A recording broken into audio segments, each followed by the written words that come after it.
Boards and senior executives are navigating a world where strategy ages quickly, talent is stretched thin, and technology is reshaping leadership itself. In this season of Perlmeyer Unscripted, we're exploring the real conversations happening today in boardrooms and the C-suite, and the new rules and adaptations required for executive leaders to be effective.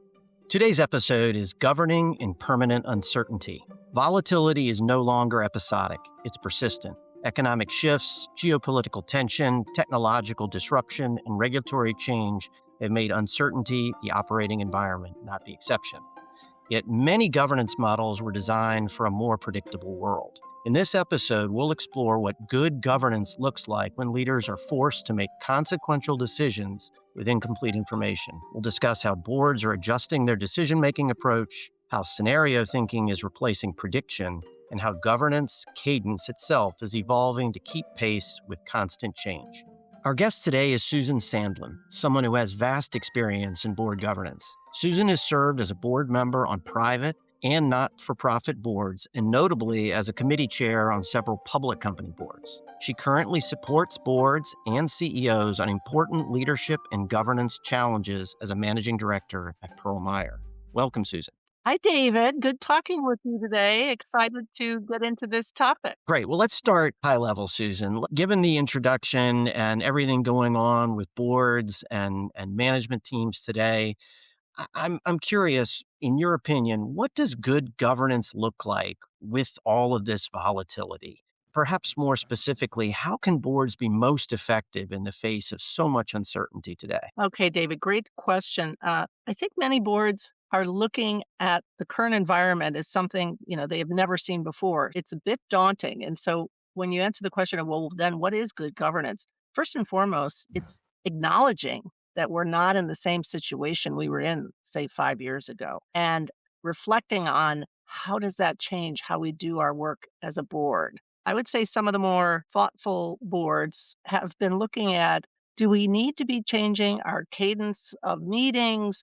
Do we need to be looking at different kinds of conversations that we should be having with our CEO that maybe we never had before? Are we concerned about some of the geopolitical risks, some of the other regulatory environment issues that could impact our business, and therefore we see a higher level of risk? So discussions around risk, sort of strategic choices for the future, knowing how to keep up, frankly, with the change as a board. The one thing I've heard some CEOs say is, my board is a step behind me, and therefore they're not that helpful to me right now because I'm in this constant world of change and they're not keeping pace. So a board needs to keep pace right now with the CEO and really be a partner, team member with this CEO to help address some of these issues. Susan, are you finding boards need to look at themselves as a unit in a different way and the board chair needing to take more responsibility? Yes, I would say that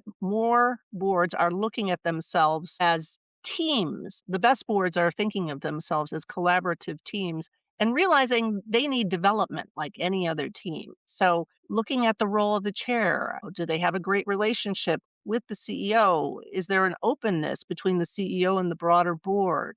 Do we have a balance in how we interact across the organization? There are so many ways we can get at this, but one of the best is the yearly board evaluation. Now, that used to be kind of a check the box exercise, and more, I would say the best boards are taking it a little more seriously and using it as an opportunity to answer the question of how do we really up our game as a board in this environment? Now, what do we need to learn? What do we need to be focused on? What are the most important priorities to be able to effectively govern this organization? That is something we're helping many boards with these days in a more intense way. Individual board member feedback is a big topic. Individuals thinking about how can I become more effective on this board? And typical things that make boards more effective now are all of the directors contributing at a level where they each have unique impact. You don't want them to be all contributing, doing the same thing. The idea of having a diverse board is important in that you want to be addressing all the different areas of capability that are required to help drive an effective organization. So there's a lot going on there, but I think there's a little more introspection on the part of the boards asking the questions of how do we remain helpful and relevant in this environment? And yet aligned on the business milestones, I assume. Yes, absolutely. I mean, strategy should be driving all of this, and that's the true north. So we're looking at as things change in organizations, as companies are acquired, as major change in the economic environment. You have to adjust and you have to be helpful to the management team. These days the board isn't just a sit back organization that, says yes or no to PowerPoint slides. I mean, they should be much more consultative, frankly, with the CEO and in the game with them to some degree. Again, but not crossing into that line of playing operating manager. Right, right. Does this have a potential to slow an organization down? I wonder, with what you've just said, that the concern would be, if I'm part of an effective board, how do I focus my effort? Yes, and I've seen boards that have the best of intentions and they do just that. They slow everything down because they're trying so hard to help the company answer every question. They're asking for a gazillion reports from management and they're weighing in many different ways, maybe in having different opinions. And that can confuse a management team. This is where the chair comes in.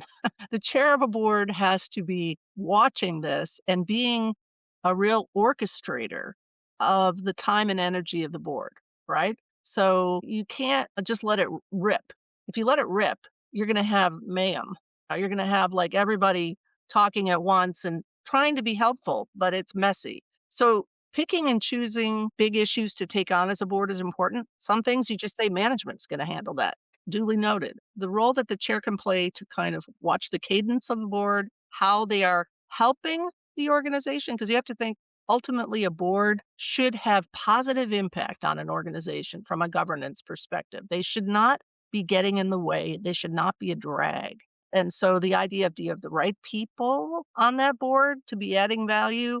Do they understand their roles? And can they come in and out in a sort of agile, seamless way to be helpful? Yeah, I was going to ask you, Susan, about that, the board makeup and roles on the board to help keep management and the company moving forward, given all of the uncertainty in the market. Any observations there? Well, the orchestration between the chair and the CEO is super important right now, like that relationship is solid and that there's a lot of communication back and forth, but also that they are involving the rest of the board is important. So often we'll hear about boards where the chair has a tight relationship with the CEO, but nobody else seems privy to what's going on.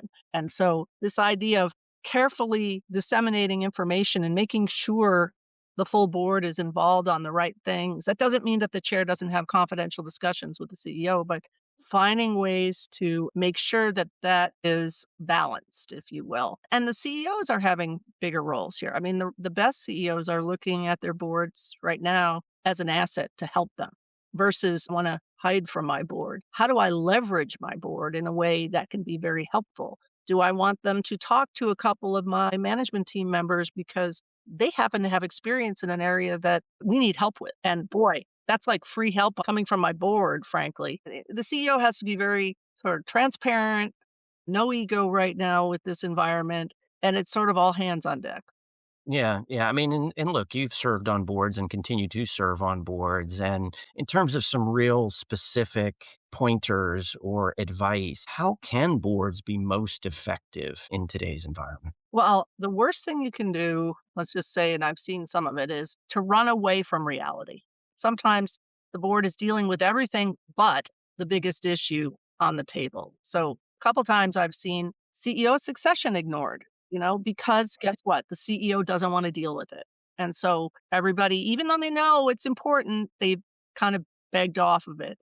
And I've seen disaster occur as a result in some cases where it's just let go too long. And I mean, that doesn't happen that often, but it still happens. And so this idea of, are we focused on the right issues? And board members who are willing to stand up and say things. Unfortunately, especially on big public companies, a lot of our board members, yes, they're past CEOs and they're on these boards because they have amazing backgrounds and capabilities and accolades. That doesn't mean that they don't sometimes do things to preserve their board seat. It's in the spirit of, am I going to stick my neck out on this? Oh no, I'm going to lose chips with the CEO if I do that. And I don't want to get on the wrong side. That's not a good board member, so that kind of behavior has to stop, but it's pretty prevalent. Political boards, that are very politically oriented. I mean, that's not something you want. So what do you want? I mean, obviously you want a board that has the right capabilities, that is aligned with the business strategy is important. So to take a hard look at your board and say, do we have the right people on this board that can truly add value to help this company grow to the next level? Big, important question to answer. And then to think about, what does it look like in the future and how do we evolve to be the right board if you don't have the right board? So that's one thing, getting those right people. And then the second thing is how you play. And this is slightly controversial, but I truly believe it. I think the best boards are like well-oiled senior teams, in that they're not a typical senior team, but they know how to work together and they're very collaborative and they know how to raise issues that are tough because they trust each other and they respect each other. And so when somebody challenges something, it's taken seriously and you don't lose points for it. In fact, you gain points for raising the tough issues. So those are the environments that usually are really positive and add a lot of value back to the company because they're asking the right questions, they have the right capabilities, and they're really helping the CEO and the company move forward. And I wonder, Susan, from a cadence perspective, there was a time when boards met quarterly. And yes, there were some updates along the way in written form, but I see and hear about boards more frequently meeting more special sessions, frankly, more committee meetings offline. Are these things that you're seeing as well from a cadence perspective? And do you think that's directly attributable to the velocity with which change is impacting companies and boards? Or is this just something that, boards sticking their nose in things a little bit more than they used to? Yeah. Well, the answer is it depends. I mean, it depends on the board. But if you have a very good reason to need to have a meeting in between meetings, then you have it. But you should be careful with that because you can get scope creep with boards where all of a sudden you have way too many meetings and you're getting maybe too into the details. Sometimes it's important to get into the details, but you got to ask the question of why and are we overstepping? So there's always that tension between, are we crossing the line with management in that we're starting to get into their territory and we should back off? So that's important. But there are some areas right now where it might require a special committee or a special focus.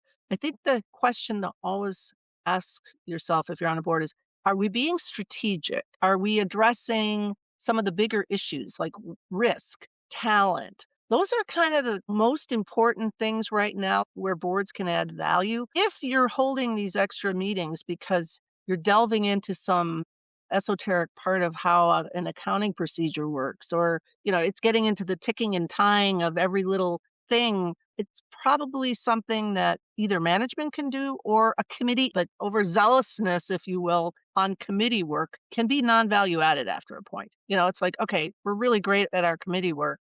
We've done everything we're supposed to do, but are we actually doing the more important work, which is the strategic thinking, the really looking at risk, the really intense looking at talent and bench strength? That is where the gold is, more in that territory than the traditional board work right now. Right. That balance, I'm hearing that balance between pushing and challenging the management team while at the same time being supportive in the best way possible with the experience that the board brings. That makes a lot of sense to me. And it's just a different area of attention. It's like, as much as we have to take care of our sort of day-to-day details in the committee work, there are these bigger topics that we can inadvertently avoid because they're just too big and important. That would be a mistake. So making sure we're hitting on, as I said, the talent, the risk management, the more strategic areas for the company. Right. Well, Susan, in conclusion, I always like asking this question. What is one assumption boards or board chairs should let go of right now? I think an assumption that you need to let go of is that you can be on a board and be anonymous. There are those who just don't talk on boards and everybody notices it. And it's often been okay. Oh, so and so, they're just quiet. It's probably not okay anymore to be on a board and be just quiet. You have to share your point of view. You should be adding value. And And that would be what I'd say is something you can't do anymore. It makes a lot of sense with all we've talked about today. Okay, well, thank you, Susan, for joining me, and I appreciate it. All right. Thanks a lot, David. Great talking to you. Bye bye. My thanks again to Susan for a terrific and illuminating conversation. Next week, I'll be joined by Jeff Lagomarsino, a decorated expert in helping companies traverse the tricky waters of large-scale transformation. Although transformation is often described in strategic terms, the reality is that when large-scale performance improvement efforts fail, the breakdown is usually at the human level, as organizations struggle to absorb significant change. I'm excited to dig into this with Jeff. I hope you'll join us.